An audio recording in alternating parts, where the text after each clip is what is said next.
আওয়ামী লীগ আর জাপার উপর মানুষের ক্ষোভ তাদের জন্য গোল্ডেন অপরচুনিটি, কিন্তু এত আসনে প্রার্থী দেওয়ার ফান্ডিং ক্রাইসিস আর ম্যান পাওয়ার শর্টেজ হতে পারে।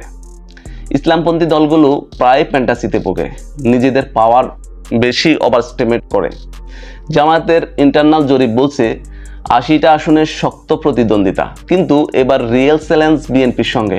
ভোট ব্যাংক একই, সংখ্যালঘু আর আওয়ামী লীগ সমর্থকদের ভোট ভাইটাল ফ্যাক্টর। জোট নিয়ে আলোচনা চলছে, কিন্তু আরবান মিডল ক্লাস জামায়াতকে টক্সিক মনে করে। বিশেষ করে নারী অধিকার বা ইসলামী আইন নিয়ে এক্সট্রিম ভিউ তাদের জন্য বুমেরাং হতে পারে। 71 ইস্যু হয়তো লো ভলিউমে থাকবে, কারণ হাসিনার মুক্তিযুদ্ধ বাণিজ্য তরুণদের আউটরিচ করেছে। জামাতের ফ্রিডম ফাইটার জেনারেশন এখন নেই, কিন্তু 71 তাদের আকিলিস হিল।